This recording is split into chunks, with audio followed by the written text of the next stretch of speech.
Magandang araw ulit sa inyong lahat mga kamatsas. Dito pa rin tayo sa round number 5 ng Tata Steel, but this time Challengers Division naman. Matindi ring naganap na upset matapos pisakin ni International Master Eileen Roberts. Ayan, may mga videos na po tayong na-upload nitong mga nakaraan patungkol kay Roberts na talagang kilalang sumisibak yan ng mga malalakas.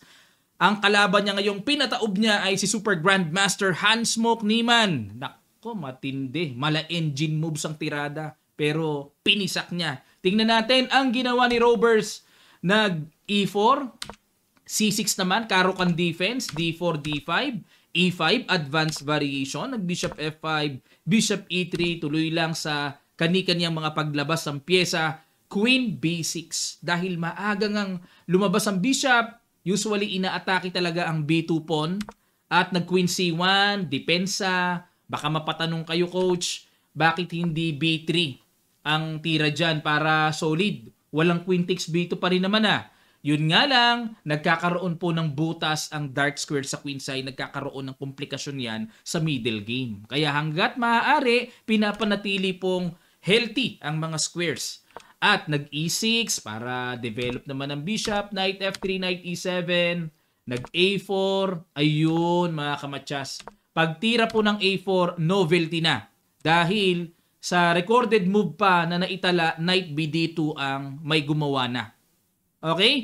A4, novelty ni Roberts, mukhang mag-E5 para paalisin ng queen, pero pinigilan kagad ni Niemann, nag-knight BD2, H6, Bishop E2, Bishop H7, knight B3, knight A6, develop, castle, knight B4, inatake ang pawn sa C2, Bishop D1, tiyaga lang muna si Eileen, at nag-knight F5, pressure sa bishop, Bishop D2 umilag, at nag-Bishop E7, nag-knight E1, aba. Naalala ko dito si Wilhelm Steinitz, yung mahilig ang mga pyesa ay nasa ilalim, tapos unti-unting magpo-progress pag naitulak na ang mga pyesa ng kalaban niya. Ganyan si Steinitz At nag-castle, C3, knight A6 at nag-knight F3. Ayan na, unti-unti nang mag-aangatan. Bishop G6. Simpleng pitik ng positional move na ang idea siguro dito ay magbi-Bishop H5.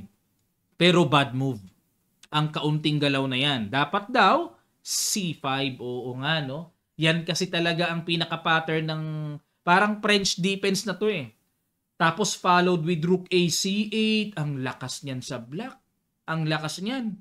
Oo nga. Pero, nag-Bishop G6, nag-H3. Hindi rin nakita ni Roberts ang magandang tirang Bishop C2 na kagad. Okay, ayon sa computer engine. Pero nag-H3, C5, ayun, nakita na.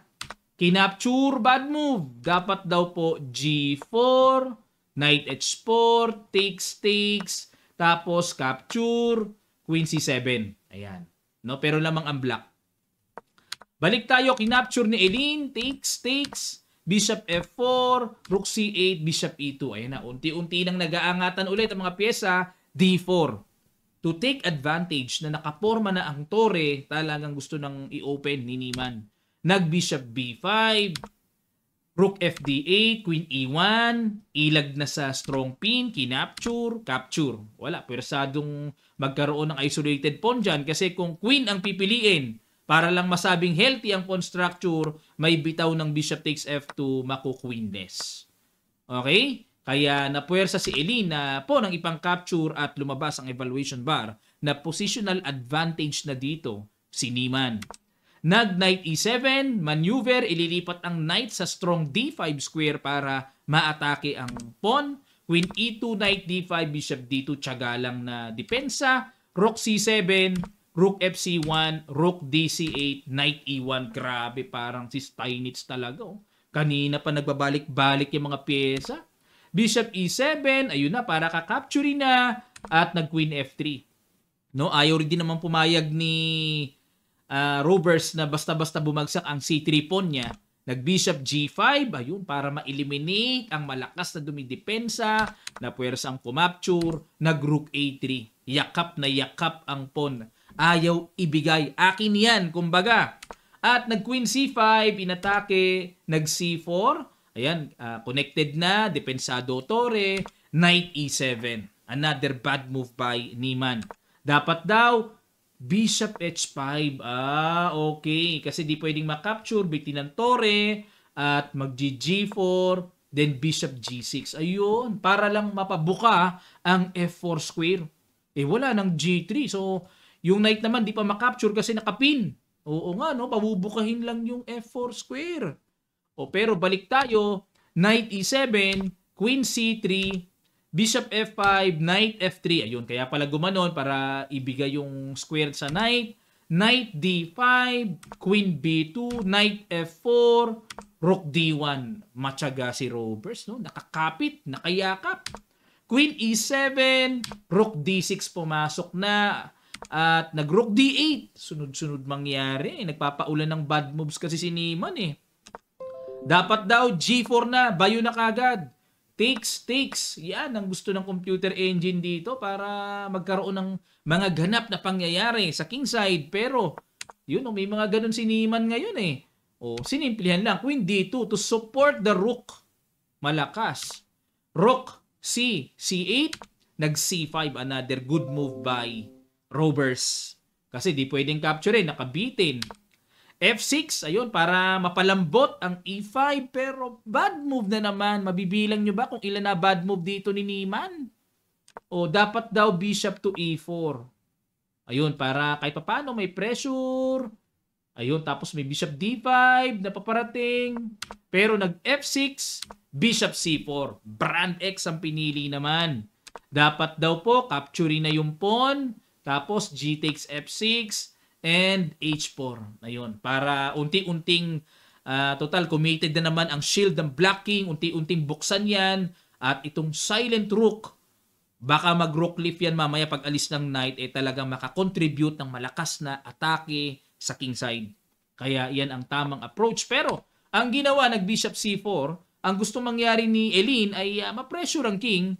F takes E5, Knight takes E5 at nag-King H7. Bagay naman na talagang ininda ni Niemann dito. Halata kasi umalis eh. Another bad move na naman. Armalite ng bad move ang ginawa ni Niemann. Kaya naman pala eh. Dapat daw po Knight to D5. At pag kinapture yung Knight na yan, may Rook takes D6. Takes Queen takes D6. Ayan, may mga bitin. Ang daming bitin. Tapos kakapturing na daw. Queen takes E6 and Rook E3. So, slightly better for white na lang. Pero, ang ginawa, King H7, Rook E3. Hindi rin matumbukan ng talagang tumbok na tira. Dapat daw po Rook G3, dyan na. Oo nga, para nandyan ang subject of pressure and attack. Kasi nandyan ang king. Mas matindi yan, mas malapit sa Black King. Pero, nag-Rook E3, Knight D5. Ilan na? Neptong si Niemann, dapat daw po B6.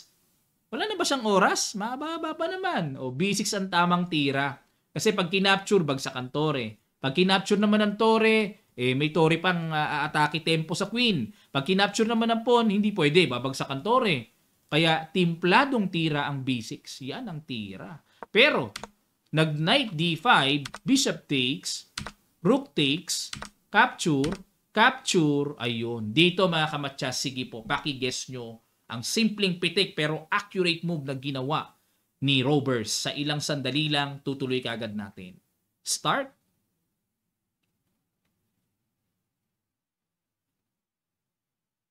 Maraming salamat. Congrats po sa mga nakakita. Pitik ng G4. May ganyan na pala. Yan ang masakit dyan. At nag-Rook C5 dito. Bumagsak ang isang pyesa. Bilangan, one piece down dito si Niemann.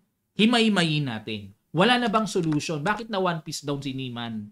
Wala na bang solution? Angat na angat ang evaluation baro ng puti. Halimbawa kung mag-Bishop G6, kakapturing lang kasi yan. At kung capturing ng king, yun ang masakit. Saklapacious. Bitin ang queen. Makuqueenless. Saklap. Halimbawa naman mag-Bishop B1. Dyan naman tayo umilag. May Queen E1, hahabuli ng atake. Tapos Queen takes D5 and Queen takes B1 with check. May extra knight. Lamang pa rin. Dito baka mapaisip kayo ha. Matatalas sa mga tagapanood natin Coach, Bishop E4 check na yan, queenless ah. Ganun pa rin ah. Kakapturein lang kasi yan eh. Pag kinapture yan, may check. Perpetual. Makakasave pa ng malaon. Perpetual ang magaganap. Oh. Tabla pa. Yan, ingat tayo sa mga ganyan na mga pilantik ng winning sa mata pero sa accurate basis ay hindi pala. Okay? Pero sa dinami-dami ng mga pwedeng gawin ng Black Rook, C5 na lang ang ginawa dito. Takes, Queen E2, kinapture na lang. Ganyan na lang ang tinanggap ditong kapalaran ni Niemann.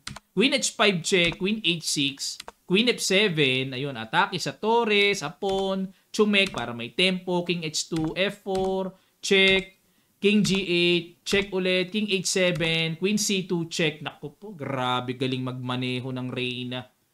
Tanga yan, torre. King G8, Rook C3, another strong move pa. Nakabiti ng torre, may Rook C8 na paparating. Nag-Rook D8, Queen B3 check. Ayun. Grabe, no? Suwabe. Suwabe ang execution. O, dito po, nag-resign na si Niemann. Pero baka mapatanong kayo, kasi nakita ko rin to eh. Paano kung mag-Queen H4? Pag kinapture ang torre, may perpetual check pa. Di ba?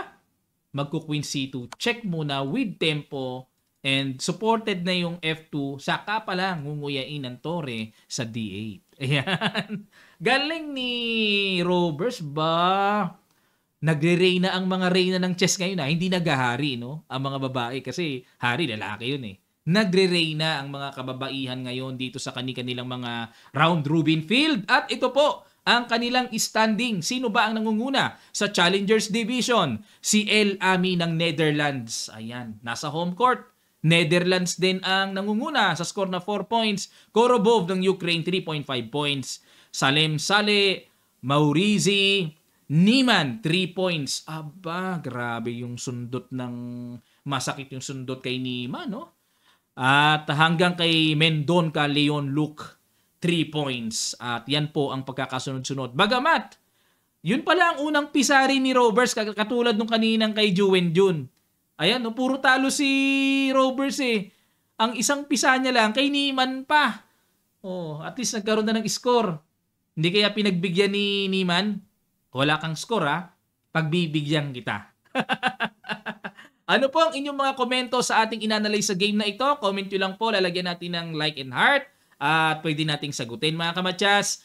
At sa mga meron pang gustong ipa-analyze na interesting games, lapag nyo lang sa comment section below at titingnan natin kung interesting yon. Papasadahan natin sa mga susunod nating upload videos. Maraming salamat po mga kamatyas sa mga hindi pa nakakapag-subscribe sa ating channel. Subscribe na po kayo dito sa YouTube channel na ito. At sa mga hindi pa nakakapag-follow ng ating Facebook page kamatyas, click nyo lang din ang follow button para lagi po kayong updated sa ating mga pinopost na mga details patungkol sa chess. Maraming salamat. Magkita-kita pa tayo sa mga susunod pang chess updates.